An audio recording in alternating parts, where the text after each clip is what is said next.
রবিবার মুখ্যমন্ত্রীর পদ থেকে সকালে পদত্যাগ করে বিকেলেই বিজেপির সমর্থনে ফের নবমবারের জন্য বিহারের মুখ্যমন্ত্রী হলেন নীতিশ কুমার। নীতিশ কুমারকে স্বাগত জানালেও বিরোধী ইন্ডি জোট সম্পর্কে কটাক্ষ করলেন বিজেপি সাংসদ দিলীপ ঘোষ। দিলীপ বাবু সেদিন বলেন, নরেন্দ্র মোদী প্রধানমন্ত্রী থাকতে অন্য কেউ কষ্ট করবেন কেন? নিজের রাজ্য ভালো করে চালান। আপনারা মমতাকে প্রশ্ন করুন, তিনি কি করবেন।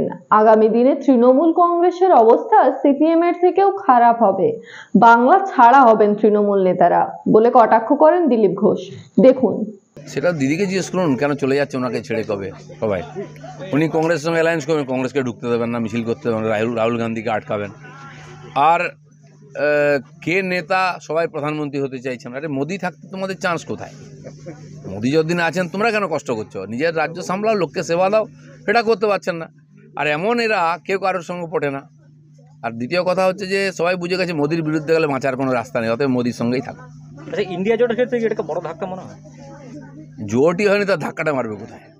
আগে জোট হোক। আমরা এই বসে চা খাচ্ছি, সব জোট হয়ে গেল? বসে একসঙ্গে মাঝে মধ্যে চা খান, মনের কষ্টের কথা বলেন, কার গায়ে ব্যথা কার কোমরে ব্যথা, এটা আলোচনা করেন। তাতে রাজনীতির কী আছে? তৃণমূলের এই জোটের ভবিষ্যৎ কোথায়? আমি জোট হবে বলে মনেই করি না। তৃণমূলের ভবিষ্যৎ জিজ্ঞাসা করুন, আমি বলে দেবো গণনা করে কবে শেষ হবে। আর সিপিএমের চেয়েও খারাপ অবস্থা হবে, খুঁজে পাবেন না কাউকে। কিছু তো তার আগেই জেলে চলে যাবে, সেফ লাইফ, ওখানে খাওয়া দাওয়া নিশ্চিত থাকবে। বাকিরা বাংলা ছাড়া হয়ে যাবে মানুষের ঠেঙানিতে।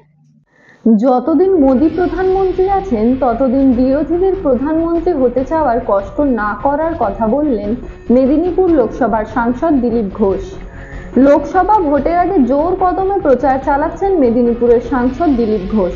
রবিবার পূর্ব মেদিনীপুর জেলার এগরা বিধানসভার বরিদা গ্রাম পঞ্চায়েতের কল্যাণপুরে একটি রাস্তা উদ্বোধন করেন দিলীপ ঘোষ। এখানে এসে তিনি সাংবাদিকদের মুখোমুখি হয়ে বলেন, সিপিএম এর থেকেও খারাপ অবস্থা হবে তৃণমূলের, খুঁজে পাওয়া যাবে না তাদের।